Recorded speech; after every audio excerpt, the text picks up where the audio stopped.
नमस्कार, मैं हूँ अतुल तिवारी और आप देख रहे हैं हल्ला बोल प्राइम। और आज मैं मौजूद हूँ उत्तर प्रदेश के प्रतापगढ़ ज़िले में।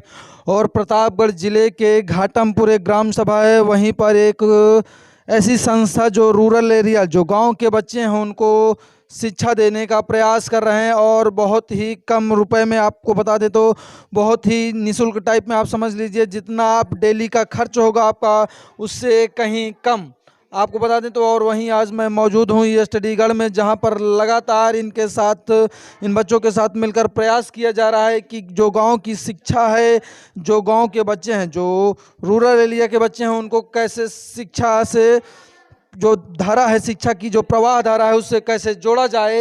ये स्टडीगढ़ का छोटा सा वो है, मिशन है। और ये देख सकते हैं कैसे यहाँ पर सर हैं और छोटे बच्चे हैं। आज रविवार का दिन है, इनके लिए स्पेशल क्लास रखी गई है। लेकिन आपको बता दें तो यहाँ पर 50 से अधिक की संख्या है और बहुत ही कम फीस में बच्चों को यहाँ पर शिक्षा दीक्षा दिलाई जाती है। ये देख सकते हैं कि कैसे एक छोटे से गांव में एक बड़ी मुहिम चल रही है, जो आने वाले समय में देश को कहीं ना कहीं, देश को सहयोग करने में मदद करेगी। जैसे वीर जवान अगर बॉर्डर पे खड़े होकर देश हित में कार्य कर रहे हैं, देश की सेवा कर रहे हैं, तो वहीं यह छत्तीसगढ़ भी एक प्रकार के देश की सेवा ही कर रहा है। क्योंकि शिक्षा के बिना देश को विश्व गुरु बना असंभव है। और यही मुहिम लेकर हमारे विपिन सर जो हैं वो लगातार प्रयास कर रहे हैं, जो कि गांव के बच्चों को बहुत ही कम रुपए में शिक्षा देने का प्रयास कर रहे हैं। नगण्य शुल्क है, आप महंगी हाई कोचिंगों में जाते हैं जहां पर छोटे बच्चे नहीं जा पाते हैं, जन सामान्य के घर के बच्चे नहीं जा पाते हैं, गरीब जो हैं वो नहीं जा पाते हैं। और आज उसी स्टडीगढ़ में मौजूद हूँ, इन बच्चों से बात करने की कोशिश करेंगे कि आखिरकार देख सकते हैं कि आप कैसे जो भी डिजिटल व्यवस्था है वो उसी के माध्यम से यहाँ पढ़ाने का प्रयास करते हैं। ये देख सकते हैं सीधी तस्वीरें, कैसे छोटे छोटे बच्चे हैं। और रविवार को जब टीचर और जो भी शिक्षक गण हैं वो छुट्टियां मना रहे होते हैं, तब यही विपिन सर यहाँ पर छोटे बच्चों को स्पेशल क्लास देने का प्रयास करते हैं। ये देख सकते हैं कि छोटे छोटे बच्चे कैसे मैट पे बैठकर शिक्षा लेने का प्रयास कर रहे हैं। क्योंकि अभी इनके पास ऐसी समुचित व्यवस्थाएं नहीं हैं कि ये इनको टेबल और मेज की व्यवस्था करा पाएँ। लेकिन जितनी भी इनसे हो पाती है आवश्यकता अनुभूति वो कराते हैं। वो जितनी भी व्यवस्था इनसे बन पाती है कम शुल्क में, ये लगातार प्रयास कर रहे हैं इन बच्चों को शिक्षा देने के लिए। चलिए बच्चे, आप सभी खड़े हो जाएं, आप सभी का स्वागत है हल्ला बोल प्राइम में। चलिए खड़े हो जाइए और इनसे जानने का प्रयास करेंगे कि आखिरकार क्या छत्तीसगढ़ में वास्तव में बच्चों को अच्छी शिक्षा मिल रही है। पहले तो अपनी अपनी किताब उठाकर इस कुर्सी पे रख देंगे, आप लोग फटाफट रख दीजिए, जहां मेज है वहां पर रख दीजिए। पहले विपिन सर की टीम लगातार जो रूरल एरिया है उसमें शिक्षा देने का, एक नई प्रवाह जोड़ने को, एक दिशा देने को, एक समाज को नई दिशा देने को प्रयास कर रहे हैं। पहले तो विपिन सर आपका बहुत बहुत स्वागत है हल्ला बोल प्राइम में। बहुत बहुत धन्यवाद सर, ये नई सोच है आपकी और एक समाज को नई दिशा देना चाहते हैं, तो सर ये आइडिया कहाँ से इजाद हुआ? फिर बच्चों से थोड़ा बात करेंगे हम। ये हम लोगों ने शुरू किया था वो 2019 के बाद से, जब वो कोविड लगा था, कोविड की पहली वेव आई थी। उसके बाद से मैं पॉलिटेक्निक करके गांव में आ गया। और गांव में आने के बाद फिर से यहाँ देखा कि यहाँ का जो लेवल है एजुकेशन का, जो हमारे छोटे भाई बहन हैं इनको प्रॉब्लम्स, यहाँ पे मैं सिर्फ घाटमपुर में घूमने आया था और घूमते घूमते यहाँ पे दिख गया है सेंटर भी। और प्रॉब्लम भी मैंने वहाँ पे पॉइंट आउट किया था कि जो बच्चे 4th के हैं, 7th के हैं, 8th के हैं, वो 4th वाला बच्चा 2nd क्लास की चीज़ें नहीं कर पा रहा है और 7th वाला 3rd 4th की मैथ नहीं कर पा रहा है। तो उस वजह से हमने बेसिक वाली क्लास स्टार्ट की थी। अब बेसिक का धीमे धीमे ये बड़ा रूप ले लेगा, फिर धीमे धीमे समय के साथ में चीज़ें ऐड कर दी। अब ये बड़ा हो गया है, बच्चों की बेसिक्स बहुत अच्छी हो गई हैं। अब ये साइंस का इनको टेक्नोलॉजी की हेल्प लेके और कोशिश कर रहे हैं कि इन्हें अच्छे से अच्छा पढ़ाया जाए, क्योंकि बेसिक अब होगी, बेसिक की समस्याएं सब दूर है कि नहीं? इनकी रीडिंग की भी, मैथ की हो, हिंदी की हो, सारी समस्याएं दूर करके अब इनको हम इनका सिलेबस भी करवाते हैं और इनको कैसे मुख्य धारा में जोड़ा जाए, देश दुनिया की चीज़ें कैसी बताई जाए। टेक्नोलॉजी प्रोजेक्टर की हेल्प लेते हैं, वो लेते हैं कि नहीं भाई? और यहाँ टैब लिए हुए हैं। जैसे आज का चैप्टर था, तो आज का था कि हम पढ़ रहे थे कि कौन कौन सा डेवलपमेंट हुआ संचार के क्षेत्र में, कृषि के क्षेत्र में, परिवहन के क्षेत्र में। तो ये सारी चीज़ें हैं। जैसे मेट्रो के बारे में पढ़ाना था, तो मेट्रो का मैंने वीडियो दिखाया, इनको इमेज दिखा दी। तो कोशिश ये है कि ऐसी लर्निंग कि जो है यहाँ पे अपना टाइम दे रहे हैं, इनका इंपॉर्टेंट टाइम है, तो ये घर पे जाके इन्हें उस चीज़ को रटना ना पड़े। तो मेरी पहली प्रायोरिटी ये रहती है कि इनके लिए लर्निंग फ़नी बनाई जाए, है कि नहीं? हमारी कोशिश ये रहती है कि नहीं, लर्निंग क्या हो, फन हो और अच्छे से ये पढ़े और इनको उसके लिए संघर्ष ना करना पड़े और इन्हें अच्छे से याद हो जाए। सही बोल रहा हूँ कि नहीं भाई? ये बच्चे हैं और इनसे भी पूछिए कि हम कैसा पढ़ा रहे हैं। अभी चलिए थोड़ा सा आप आगे आ जाएंगे, बच्चे इधर आ जाएंगे, लाइन में कोई जरूरत नहीं है।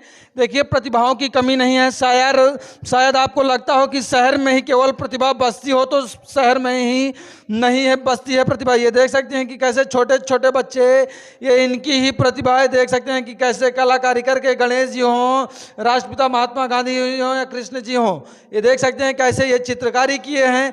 और ये व्हाइट बोर्ड, 2 क्लास है इनकी, इसी छोटे से क्लास में ये शिक्षा देने का काम कर रहे हैं और समाज को एक नई दिशा देने को काम कर रहे हैं। और ये इनकी 2nd क्लास है जहां पर ये बच्चों को आज पढ़ा रहे हैं। इसका भी अंदर का थोड़ा सा नज़ारा दिखाई देंगे। यहाँ पर ब्लैक बोर्ड है और ये देख सकते हैं कि सारी खड़ी वगैरह जो भी गिनती है ABCD से लेकर टेबल तक सब कुछ यहीं डिजिटलाइज है। और देख सकते हैं कि कैसे ये कोई बच्चा ही छोटा सा बनाया होगा, यश यादव उसका नाम लिखा है, देख सकते हैं प्रतिभा है लेकिन उसको निखारने का प्रयास स्टडी गर्ल लगातार कर रहा है। तो चलिए इन बच्चों से बात करने की कोशिश करेंगे और जानेंगे कि कैसे स्टडी गर्ल इनको एक नई दिशा देने को प्रयास कर रहा है। क्या नाम है गुड़िया? खुशी सिंह। कैसे पढ़ाई होती है यहाँ? अच्छी होती है। अच्छी होती है। क्या सीखा आपने जो स्कूल में नहीं सीख पाया? क्या यहाँ अच्छा लगा आपको जो यहाँ पर आ रही हैं? बेसिक चीजें हमने ज्यादा सीखा। बेसिक चीजें क्या सीखा आपने, कुछ बताएं। जैसे विज्ञान सीखा, नए नए टॉपिक सीखे। और विज्ञान में टॉपिक का नाम बताओ कोई। संचार के क्षेत्र में, कृषि के क्षेत्र में, चिकित्सा के क्षेत्र में। फीस कितना देती हो गुड़िया यहाँ पे? 150 रुपये। 150। आप? श्रेया विश्वकर्मा। कितना देती हो फीस यहाँ पे? 150। किस क्लास पढ़ती हो? 8। और गुड़िया तुम? मानसी पुष्पा। कितना फीस देती हो? 150। पक्का झूठ तो नहीं बोल रही हो? नो। आप? रितेश यादव। कितना फीस देते हो? सर हमारा माफ है। अच्छा तुम्हारा माफ है? Yes sir. इनके पेरेंट्स नहीं है ना, अच्छा अच्छा, ये चीज़ ध्यान रखना पड़ता है। और कितना अंश फीस, यादव। कितना फीस देते हो? 150 रुपये। 150? झूठ तो नहीं बोल रहे हो? नो। आप? सर मेरा नाम है अस्मी विश्वकर्मा। सर मैं यहाँ का फीस भरता हूँ 150 रुपये महीने का। 150? Yes sir. पक्का? Yes sir. मेरा नाम आदर्श कुमार। हम हर महीने में 150 रुपये फीस। तो अनुज माली 150 रुपये में देता। पक्का? किस क्लास पढ़ते हो? 8 7। 7th में? का 8th बता रहे थे? डरो डरो नहीं यार, डरो नहीं, भाई है तुम्हारा ना। दीपांशु विश्वकर्मा। कितना फीस देते हो? 150 रुपये। पक्का? Yes sir. सर ज्यादा तो नहीं लेते हैं? No sir. कोई एक्स्ट्रा चार्ज? No sir. तुमसे क्या नाम है? गौरव विश्वकर्मा। क्या फीस देते हैं? 150। पक्का? ज्यादा तो नहीं लेते हैं सर? No sir. और कुछ घर से खाना वाना तो नहीं मंगा खाते हैं? No sir. शिवम सिंह। क्या नाम, कितना फीस देते हो? सर 150 रुपये। कुछ सीखने को मिलता है कि 150 यहाँ बर्बाद कर रहे हो? सर मिलता है। पक्का? Yes sir. कुलदीप निर्मल। कितने क्लास में पढ़ते हो? 9th। यहाँ फीस कितना देते हो? माफ है। माफ है? एक चीज़ यहाँ पे जी जी जी सर। कि बच्चों के पेरेंट्स को भी देखना पड़ता है, उनकी फाइनेंशियल कंडीशन। अगर वो लगता है कि एबल नहीं है या मतलब कुछ प्रॉब्लम ऐसी है सर्कमस्टेंसेस, तो उनका माफ़ किया जाता है। और मैक्सिमम की जिनकी भी जो भी जैसे नहीं दे पाते, किसी महीने में दिक्कत है, तो वो भी वहाँ पे एडजस्ट किया जाता है। और एक चीज़ हमें ये बताना था कि ये जो ड्राइंग देखा है, ये मैक्सिमम जो बोर्ड पे लगी हैं, ये सारी ड्राइंग बच्चों ने बनाया है। और इनके लिए हमने ये लाइब्रेरी की कुछ किताबें अवेलेबल कराई हैं यहाँ पे। ये सारी किताबें बच्चों के लिए है। एक छोटी सी कम्युनिटी लाइब्रेरी बनाया है, बच्चे घर पे ले जाके किताबें पढ़ते हैं। यहाँ पे जो भी मैक्सिमम सुविधाएं हैं, कुछ बच्चों ने क्रिएटिविटी में ये बच्चे बहुत आगे हैं, इनकी आर्ट बहुत अच्छी है। और जो एक्साइटमेंट है और एनर्जी का लेवल है पढ़ाई के लिए, जो एक्साइटमेंट रहता है इन लोगों में बहुत ज़्यादा भरा पड़ा हुआ है। संडे को बुलाओ, कोई भी टाइम बता दो, ये खुद ही फ़ोन करके पूछते हैं सर आज क्लास है कि नहीं। तो ये एक्साइटमेंट बहुत ज़्यादा है, इसलिए मैं भी इन लोगों से सीखता हूँ कि एक्साइटमेंट मैं लेके आता हूँ कि नहीं अच्छे से अच्छा, ज़्यादा से ज़्यादा अच्छा पढ़ाया जाए। फीस मात्र 150 रुपए। आपने कितने रुपए फीस से शुरू किया था ये अपना घर स्टडी का? यहाँ पे हमने कोई भी फीस नहीं ली थी 1-1.5 साल। अब भी छोटी क्लासों को 50 रुपये लगाएं, इन लोगों का 150 है। इससे ये है कि इससे सबसे छोटा सा ये होता है कि जो 50 रुपये का चार्ज लगाते हैं या 150 का, इससे एक पेरेंट्स का प्रेशर है और दूसरा रेगुलर आते भी हैं। यही इसका फ़ायदा होता है रेगुलर आने का, क्योंकि थोड़ा बहुत पेरेंट्स खर्च करते हैं या बच्चों के साइड से पैसा अगर थोड़ा सा भी इन्वेस्ट होता है, वो भी सीरियस होते हैं। इसलिए ये फ़ीस छोटी सी लगाई गई है। और वो भी देखा जाता है कि कौन एबल है देने के लायक या कोई किसी को प्रॉब्लम है, तो उनके लिए वो नहीं रहता। अगर गार्जियन योग्य नहीं है या बच्चों के गार्जियन नहीं है तो फ्री ऑफ कास्ट शिक्षा देते हैं बच्चों को, और जो छोटे बच्चे हैं उनसे 50 रुपये और जो बड़े बच्चे हैं 150 रुपये। लेकिन यही बड़ी बड़ी कोचिंगों में शायद इतनी अच्छी शिक्षा भी ना दे जाए, और वो हज़ारों के रुपए में, हज़ारों की संख्या में जो आपके घर ट्यूशन भी पढ़ाने आते हैं वो कम से कम 1500 रुपये या 1000 रुपये कम से कम चार्ज लेते हैं।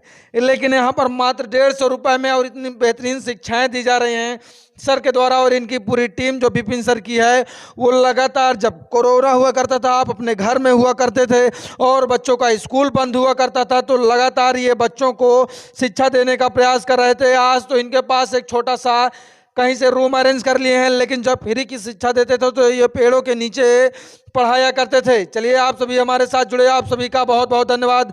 देखते रहिए अल्लाह बोल प्राइम। जय हिंद, जय भारत।